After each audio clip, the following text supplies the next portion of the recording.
से उनकी अज़मत को सलाम पेश करता हूँ जो शहीद के पीछे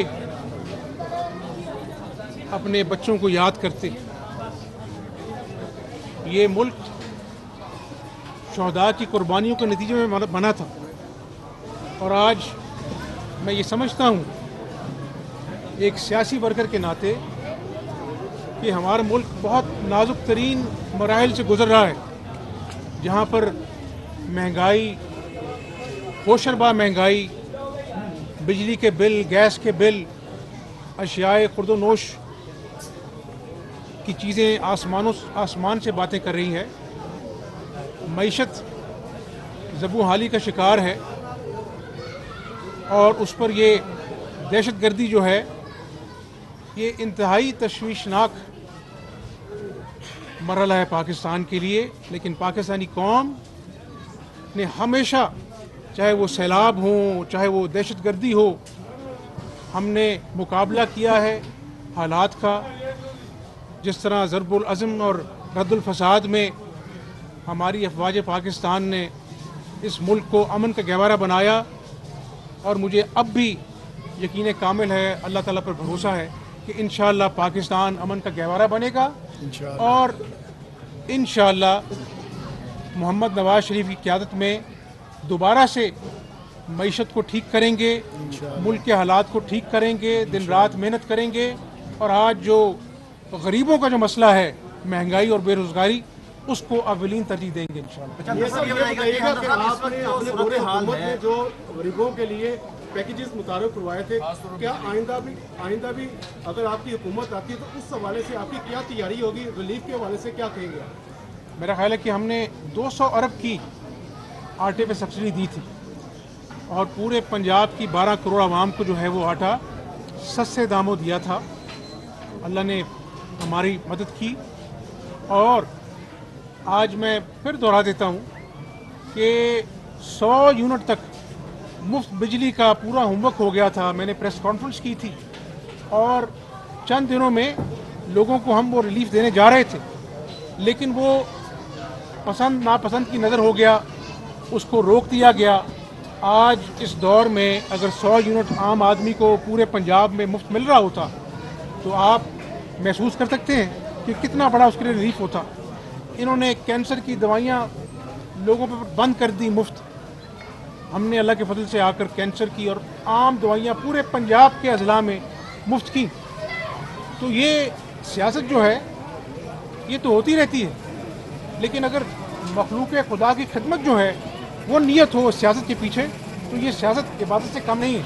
तो इंशाअल्लाह अगर अल्लाह ताला ने दोबारा मौका दिया तो पाकिस्तान मुस्लिम लीग नून नवाज शरीफ साहब की क़यादत में लोगों को भरपूर रिलीफ देने के लिए पूरी काविश करेगी। अच्छा, सूरत हाल है आलमी दुनिया की, इसराइल बमबारी कर रहा है फ़लस्तीन के ऊपर और तकरीबन 9000 के करीब शहीद हो चुके हैं, बच्चे, ख़वातीन और नौजवान। क्या एक आलमी सरबराही कॉन्फ्रेंस होनी चाहिए तमाम मुसलमान ममालिक को मिलकर?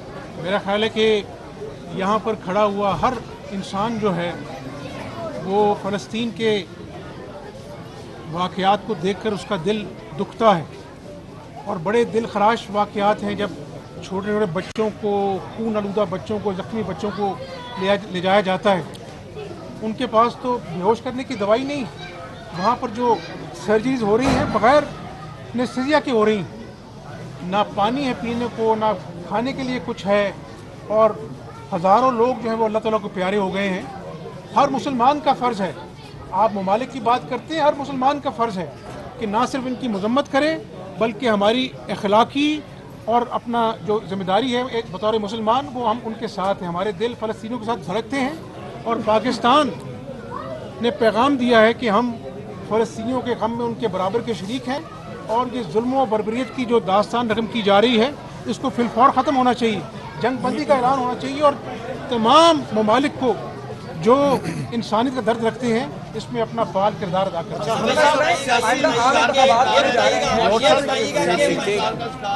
इसमें मुस्लिम लीग नून क्या लाइन लेने जा रही है कि कम से कम जो सियासत में बढ़ती हुई नफरत है उसको खत्म किया जा सके? मेरा ख्याल है कि वक्त की ज़रूरत है, तमाम सियासी जमातों को एक एजेंडे पे मुत्तहिद होना चाहिए اور میں ہمیشہ کہتا ہوں کہ یہ جو معیشت کی گاڑی رک چکی ہے اس کو چلانے میں سب کو زور لگانا چاہیے، سب جماعتوں کو زور لگانا چاہیے، اور 8 فروری کے انتخابات کے نتیجے میں جو بھی جماعت برسر اقتدار آتی ہے اس کو ایک ایجنڈا، معاشی ایجنڈا پیش کرنا چاہیے، اور اس معاشی ایجنڈے کو آئینی تحفظ حاصل ہونا چاہیے کم از کم 10 سال کا، تاکہ ایک معاشی سمت پاکستان کی متعین ہو، اصلاحات ہوں اور معیشت جو ہے وہ پھلے پھولے، تاکہ عام آدمی کو جو ہے وہ ریلیف ملے، اور عام آدمی کو ریلیف تبھی مل سکتا ہے جب معیشت کا پہیہ چلے گا،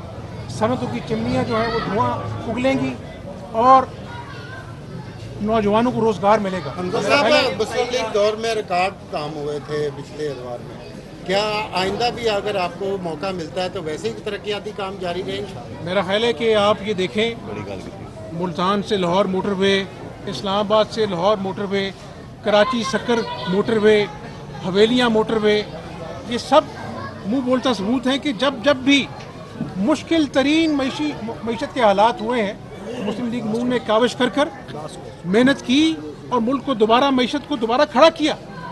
آپ کو مثال دیتا ہوں، کیا آپ نہیں جانتے کہ اسی ملک میں 16 گھنٹے کی لوڈ شیڈنگ ہوتی تھی؟ نواز شریف کی قیادت میں سب نے مل کر کام کیا اور ہم نے 12,000 میگا واٹ جو ہے وہ نیشنل گرڈ میں پیدا کی 5 سالہ دور میں۔ تو یہ تمام چیزیں قوم کے سامنے ہیں۔ مسلم لیگ نون کا ایک ٹریک ریکارڈ ہے، جب ہم نے حکومت چھوڑی اس وقت قریباً 6% گروتھ ریٹ تھا، اور ہمیں جو ویسے میں جو گروتھ ریٹ ملا تھا وہ تقریباً 2 سم تھنگ تھا۔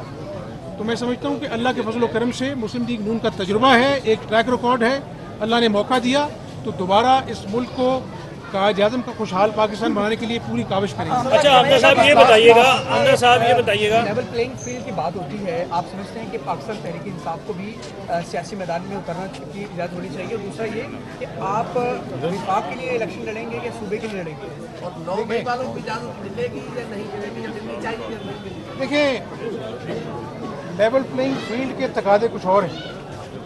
آپ کو یاد ہوگا جب مسلم لیگ نون 2018 کے انتخابات میں آئی تھی، اس وقت نواز شریف صاحب لندن سے واپس آئے تھے اور اس وقت وہ جیل میں تھے پابند سلاسل سے، اور وقت نے ثابت کیا کہ ان کے جو کیس بنے تھے، چاہے وہ نواز شریف صاحب ہیں، چاہے وہ شہباز شریف صاحب ہیں اور دیگر جو قائدین ہیں مسلم لیگ نون کے، ایک ایک کر اللہ کے فضل و کرم سے وہ کیس جھوٹے ثابت ہوئے۔ تو اس وقت وہ پابند سلاسل سے اور مسلم لیگ نون نے الیکشن لڑا، اور آپ کو یاد ہوگا کہ آخری دنوں میں ٹکٹیں واپس کرائی گئیں، کیا کیا نہیں کیا گیا، امیدواروں کو زبردستی بٹھایا گیا۔ تو میں سمجھتا ہوں کہ اگر کسی نے اس قوم کے پیسے لوٹے ہیں، کسی نے اس قوم کی امانت توشہ خانے سے چوری کر خیانت کی ہے، اس کو اس کا حساب دینا چاہیے۔ اس کو آپ انتخابات کے فری اینڈ فیئر ہونے سے نتھی نہیں کر سکتے۔ ہاں، سیاسی جماعتیں، ان کا حق ہے، تمام جماعتوں کو حق ہے کہ وہ سیاسی میدان میں اپنا کردار ادا کریں، اور پھر جس کو پاکستانی عوام جو ہے وہ مینڈیٹ دے وہ حکومت میں ہے۔ صاحب کے کیسز کا فیصلہ ہو جائے گا آپ سمجھتے ہیں 8 فروری سے پہلے؟ میں کوئی جج نہیں ہوں، مجھے امید ہے کہ نواز شریف صاحب کے خلاف کیسز جو ہیں وہ جھوٹے ہیں، انتقامی کارروائی ہے، اللہ تعالیٰ نے چاہا تو ہم سرخرو ہوں گے۔ چھوٹا سا سوال